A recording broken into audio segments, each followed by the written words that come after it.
Baik, assalamualaikum warahmatullahi wabarakatuh. Perkenalkan, nama saya Muhammad Haris Surya dari Universitas Bina Dharma dengan NIM 191220014 dengan dosen pembimbing Bapak Timur Dali Purwanto MKom. Baik, pada kesempatan ini izinkan saya akan mempresentasikan terkait tugas akhir saya yang berjudul simulasi pengendalian peralatan perkantoran dengan menggunakan jaringan WiFi atau Smart Office. Baik, yang pertama latar belakang sedikit saya bacakan di sini. Jadi kehidupan manusia pada saat ini memiliki tingkat mobilitas yang cukup tinggi. Hal inilah yang mendorong terciptanya berbagai inovasi di bidang teknologi untuk memenuhi kebutuhan mobilitas tersebut. Salah satunya adalah teknologi IoT, Internet of Things. Jadi teknologi ini memberikan kemudahan dan kenyamanan menggunakan segala sesuatu dari mana saja, kapan saja dengan bantuan koneksi jaringan internet.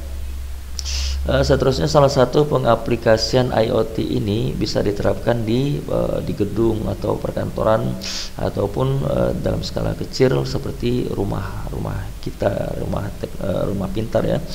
Jadi teknologi ini memungkinkan kita dapat mengendalikan dan memantau perangkat elektronik dari penjuru dunia sekalipun. Seterusnya, perkembangan teknologi saat ini memungkinkan akan konsep perkantoran yang high tech. Jadi di sini dapat kita simpulkan, dari latar belakang ini dapat kita simpulkan bahwa selagi kita mendapatkan sinyal internet, maka kita dapat mengendalikan perangkat-perangkat yang ada di perkantoran atau di rumah-rumah kita dengan menggunakan jaringan smartphone dalam hal ini. Seterusnya, rumusan masalah yang pertama, bagaimana cara kerja sistem kantor pintar yang dibuat. Yang kedua, bagaimana konfigurasi jaringan internet terhadap internet ini sehingga dapat terkoneksi ke perangkat seperti air conditioner, AC, smoke detector, lampu, door lock dan lain sebagainya yang dapat disimulasikan dengan menggunakan aplikasi paket tracker yang tidak asing lagi ya tentunya.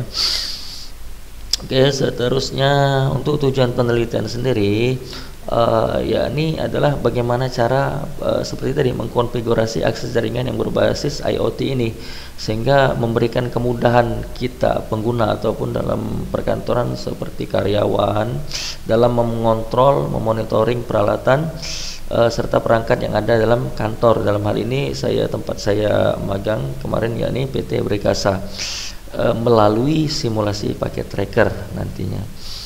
Oke. Seterusnya, manfaat penelitian. Nah, manfaat penelitian ini yang pertama dalam PT Brikasa ini yang saya sebutkan sebelumnya adalah yang pertama mengurangi penggunaan energi listrik yang tidak efisien serta memanfaatkan jaringan untuk mengontrol dan memonitoring peralatan perkantoran yang ada. Jadi seperti apa? Jadi pada saat karyawan atau pengguna lupa mematikan lampu atau lupa mematikan komputer atau lupa mematikan AC dan keberadaan perangkat tersebut berada di lantai 2 atau lantai 3, tentunya memakan waktu atau memang lupa. Jadi hal ini bisa dengan mudah kita kontrol dengan smartphone yang ada pada kita. Jadi walaupun kita dalam kondisi jauh, kita masih dapat mematikan AC atau lampu yang lupa kita matikan sebelumnya, atau bisa kita pasang sistem notifikasi atau alarm pada saat lupa mematikan, seperti itu. Seterusnya, manfaat bagi penulis adalah dapat menambah wawasan tentunya dan ilmu pengetahuan yang didapat di bangku kuliah serta dapat menerapkan dalam lingkungan dan tempat kerja. Oke, seterusnya next, metodologi penelitian. Di sini saya menggunakan metode penelitian jaringan PPPDIOO. Jadi di sini dapat dibacakan prepare, plan, desain, implementasi, orientasi, optimis. Jadi saya jelaskan secara singkat. Jadi untuk persiapan sudah barang tentu kita sudah tahu apa-apa yang harus kita persiapkan sebelumnya. Ini pengambilan data dari sistem yang atau dari perkantoran tempat kita akan melakukan simulasi.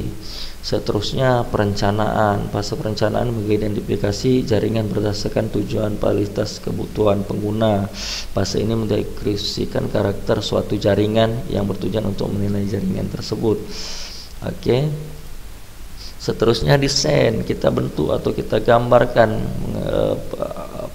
persyaratan teknik yang ada di perusahaan tersebut.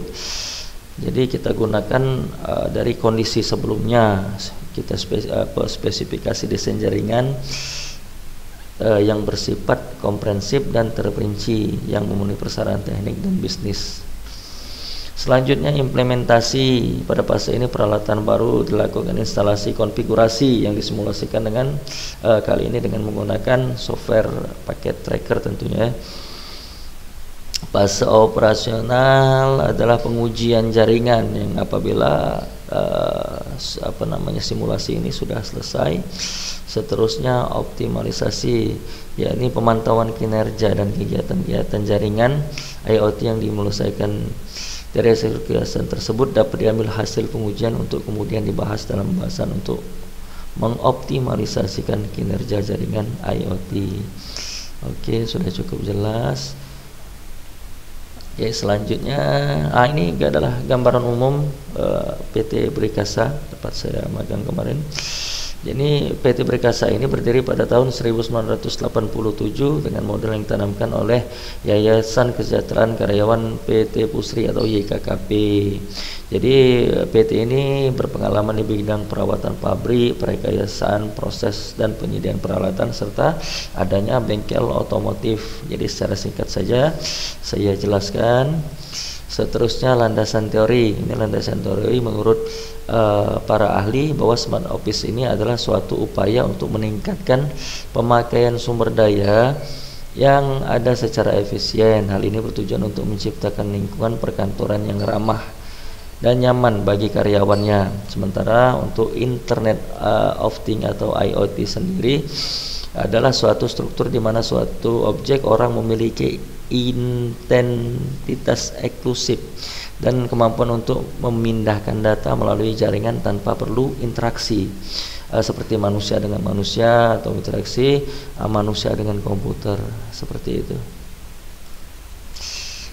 Seterusnya pembahasan di sini kami perincikan apa-apa perangkat yang akan dipakai. Contohnya seperti lampu ruangan, pintu otomatis, alarm AC, smoke detector dan sebagainya.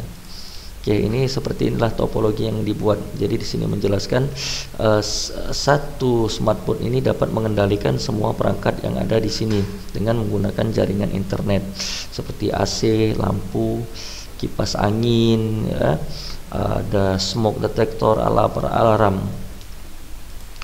Seterusnya rancangan access list. Access list ini ya, jadi yang poin pertama, apabila pintu terbuka maka kipas ruangan dan lampu pada ruangan umum dan staf akan menyala. Oke, di sini apabila pintu ini terbuka maka otomatis lampu ruangan dan kipas akan menyala.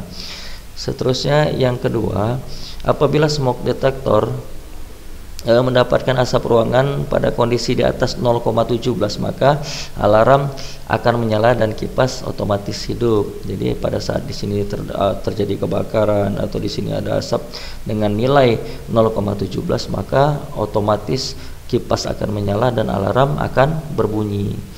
Nah, seterusnya seperti itu, apabila smoke detector dapat asap ruangan dengan kondisi di bawah maka alarm dan kipas otomatis padam.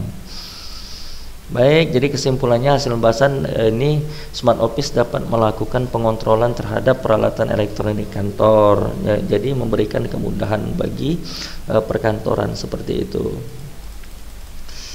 Ada saran beberapa kekurangannya ya.